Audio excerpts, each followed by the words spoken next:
So, imagine this. The people's elected representatives pass a law, but then the government just stops it, dead in its tracks. Not with a veto, not with a debate, but with the lack of a single signature. It sounds kind of crazy, right? Well, that's exactly what's happening in Taiwan. And today, we're going to break down how a tiny loophole can create a massive constitutional crisis. Okay, so it all starts out pretty normal. You have the legislature, they do their thing, debating, negotiating, and they pass a really big, important law. In this case, it was the Fiscal Equalization Act. You know, democracy in action, exactly like you'd see in a textbook. So far, so good. But then things get weird. The executive branch, called the Executive Yuan, just refuses to give it the final sign-off from its leader, the premier. The law is just stuck. It can't go into effect. This has literally never happened before in Taiwan's history, and it suddenly puts a giant question mark over the whole system. Which brings us to the big question. How is this even possible? Is this some kind of legitimate government power play, a check and balance we didn't know about? Or is it a fundamental flaw in the Constitution, a loophole that lets one person basically override the entire legislature? Let's dig in. To figure this out, we've got to look at the Constitution.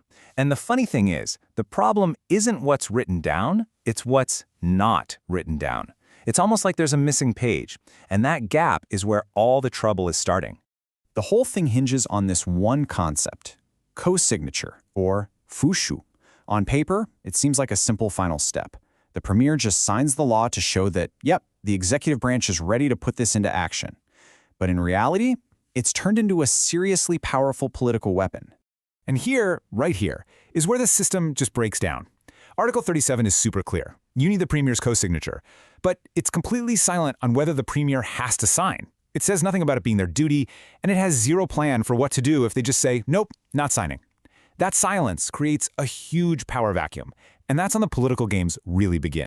So the legislature's being blocked. What can they do? Well, they do have one major tool in their toolbox. The only problem is, using it is like pushing a giant red self-destruct button for the entire government. It's a massive gamble. And that tool is the vote of no confidence. You can think of it as the legislature's nuclear option. It's their way of officially saying, we have totally lost faith in you and we're holding you accountable for it. But, and this is a huge but, it's not that simple. If the vote passes, yeah, the premier is out, but then the president can turn around and dissolve the entire legislature.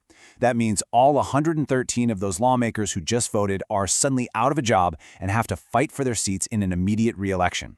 It's basically mutually assured destruction, so nobody wants to be the one to press that button.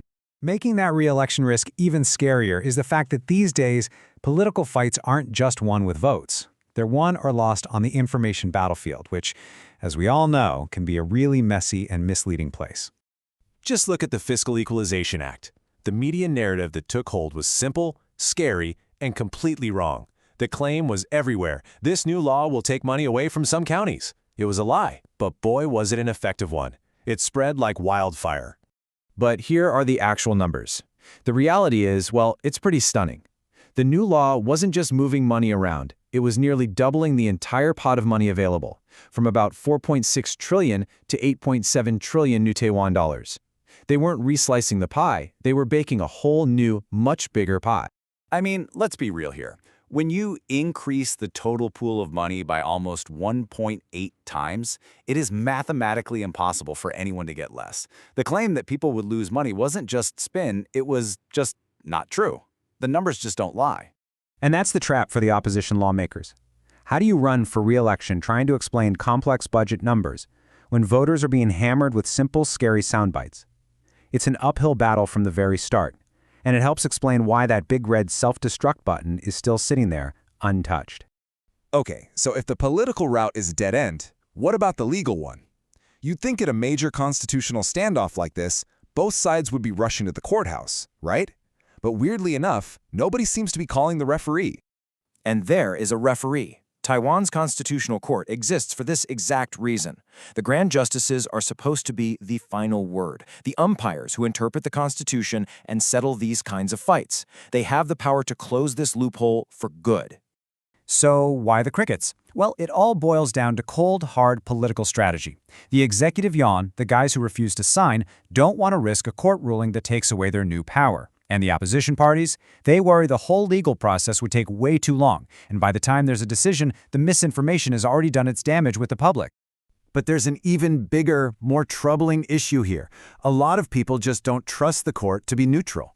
Because the president appoints these justices, there's a widespread suspicion that they're not impartial referees, but just players on the president's team. And if you don't trust the umpire's call, then what's the point of even playing the game? So, where does all of this leave Taiwan? Basically stuck. They're caught in this perfect storm of a vague constitution, risky political moves, and a serious lack of trust in the institutions that are supposed to fix these problems. So let's just recap the deadlock we're in. First, you've got a constitutional gap that lets the executive branch block a law. Second, the political fix for that is way too dangerous for anyone to actually use.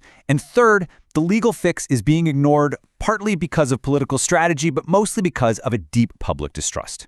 The whole system is just gridlocked. And that leaves us with a really tough final question. In a world with so much biased media, where faith in our core institutions is dropping, how can a democracy possibly fix a problem that's literally written into its own rulebook? When the system itself is the problem, where do you even start looking for an answer?